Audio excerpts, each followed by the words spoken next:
Hello everyone, my name is Eillyn Joaquin, BSc 2020, and this is all about computers.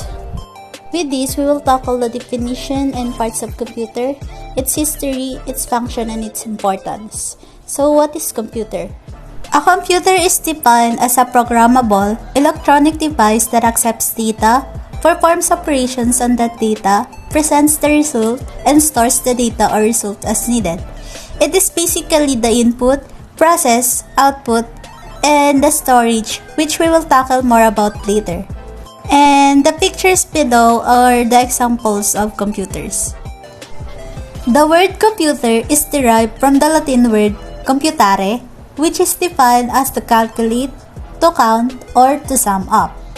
In simple definition, a computer is a device that performs computation. The term computer is also an acronym for a common operating machine purposely used for technological and educational research. Tungo naman tayo sa history of computers. The history of computer technology has been long and fascinating one, stretching back more than half a century to the first computer machines. These machines were huge and complicated affairs. Many people have been working on many computers to try to make it better and better.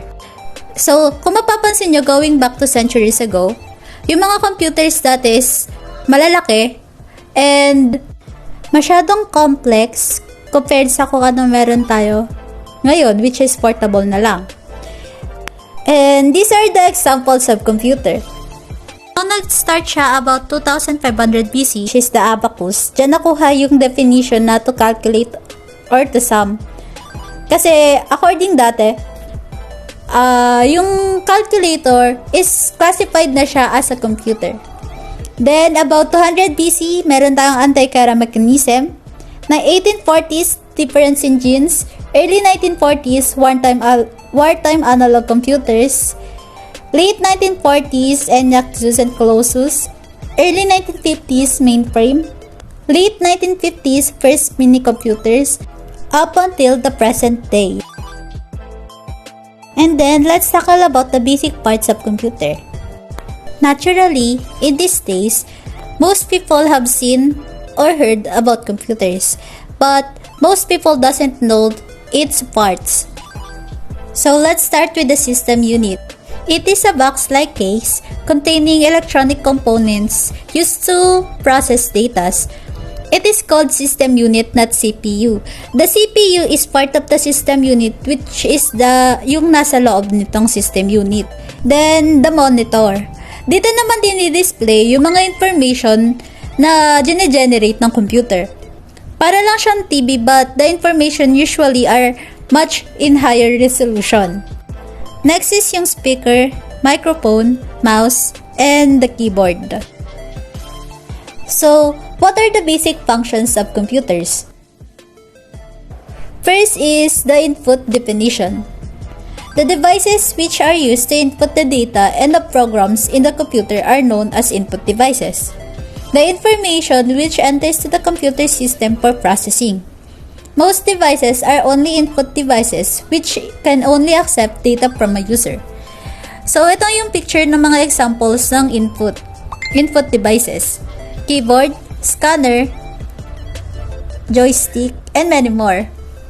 Next is the output devices.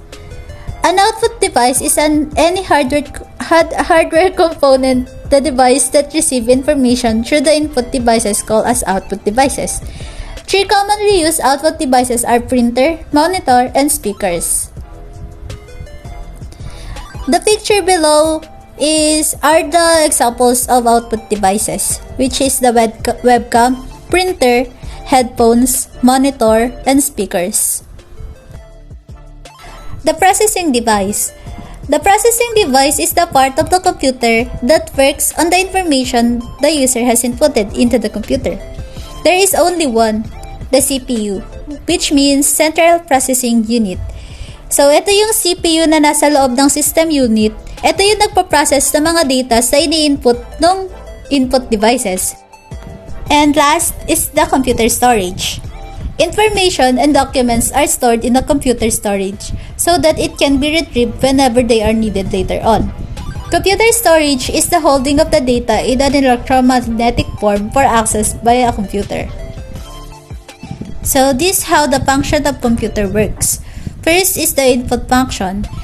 By using input devices, keyboard, mouse, microphone, camera, sensor, ito yung mag-i-input ng mga informations or kung ano man nais ng user sa computer. And then, matutungo tayo sa CPU which is yung magpa-process ng mga in-input ng user.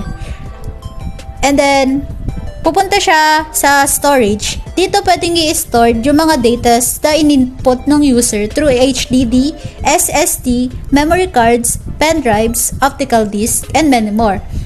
Next is i-output niya yung mga informations through monitor, speaker, headphones, screen projector, plotter. And now, we will tackle why the computers are important. Computers are important start from home for entertainment, education, security, communication, miscellaneous uses, business work done at home, and schoolwork. Due to the pandemic, mas nakita natin yung importance ng computer. You can just work from home by using computer. It is also important for the education. It is used for online education na ginagawa natin ngayon, higher education, faculty use, research, self-learning, extracurriculum. With this, nakikita talaga natin yung progress ng technology up until today. That is all. Thank you and God bless.